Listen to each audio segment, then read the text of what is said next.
Okay, so welcome to the demonstration of the fire panel located in the Porter's Lodge of the Cardamom building. First of all, we're just going to familiarise ourselves with the icons, buttons, etc. that we see on the panel.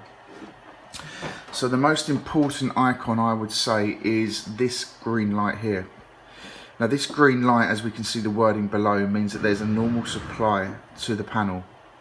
Should it flash, it means that there is an issue and we need to call Calltech to get that rectified as soon as possible. You'll notice here an LED strip. This basically gives us information as to what state the panel is in with relation to whether there's a fire alarm going off or whatever. So as we can see, that says main panel is normal. It's got the time and the dates. The time's 1 hour behind, so we need to get that sorted, and obviously it's Cardamom building. Now, going back to the green light, there are other ways to tell if there is a fault with the panel, and that's by looking at these yellow numbers here, 1 to 11. 7 to 11 basically are the ones we need to look at. So, sorry, not 7 to 11, 8 to 11. So number 8 would mean that there's a general fault condition.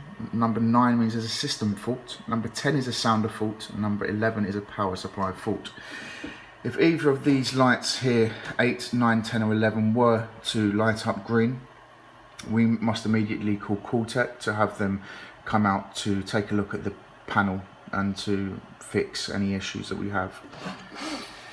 Now let's go on to if the fire alarm is activated as smoke sensor, which are located at the moment in the communal areas on each floor. The first thing we'll see is that this will light up. This indicates that a detector has recognised smoke in the building, and that will be the first thing that comes up, followed by a number. We've got numbers 1, 2, 3 and 4, ignoring 5 onwards for now. Number 1 means zone 1, that's Assam block. Number 2 represents Jasmine block. Number 3 represents Lapsang block. And number 4 represents Pico. Depending on where in the building the fire alarm has been triggered, the smoke detector, it will obviously be represented by the zone. So as I just said, number 1 being Assam, number 2 being Jasmine, number 3 being Lapsang and 4 being Pico. Now going back to the LED strip that we can see above here, this light would light up, one of these 4 zones would light up, but then we would also see a description in the LED panel above. So it would basically say fire detected, it would give us the block, and it would also give us the floor. So that would mean that we would know where the fire alarm smoke detector has been triggered. Now let's go over to the left hand side of the panel and we can see a few different buttons here. Now if we ever need to access the panel, the code is 3333. Now the first icon we see at the top here on the left hand side, this is a reset button.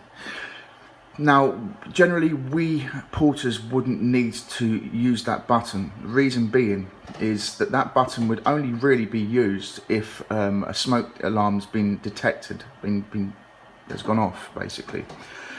So the only time that would be reset would be when we are happy that there's no fire and the panel can basically be reset. Now, you know, if there's a fire, then really, if no fire is detected, we should be calling Calltech and the fire brigade. This is to make sure that no apartments do have a fire if we can't access the apartments due to not having enough keys in our key cabinet. Some residents haven't given us their keys. So unless we're absolutely competent in knowing that there is no fire, I would never reset the system. I would always call Calltech and the fire brigade to have them investigate why the panel has activated. Now the next one across, you can see here, this is the second button. This represents an evacuate button. Now at the moment we don't have an evacuate procedure with regards to the alarm system because we are a silent alarm which only rings on the panel. It doesn't actually alarm anybody else in the building. So the evacuate button generally we would not use. Whether in time the fire assessment regulator says that we need to have an evacuate system in the building, then that would happen at a later date. But for now, generally we don't need to use that button there. Now the third button is a silencer. Now the silencer we can use, and all that does is simply stops the alarm noise sounding on the panel in the porter's lodge. That doesn't reset the system. The panel will still think that there is a fire, but it just generally just cuts out the noise. Now also don't forget that this red beacon will flash as well when there is a fire. So just a few pointers just to run through again. Any of these lights at the bottom here, numbers 8 to 11, light up. That means there's a system fault, as you can see at the bottom here. So if they go off, always call Call-Tech. If this button flashes, always call Call-Tech, and always check that the main panel says normal. This needs to be done every morning when we come on shift, and also at the end of our shift. This video will also include a document to read and to sign.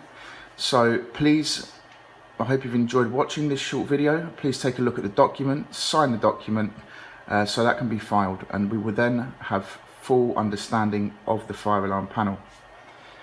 Thank you.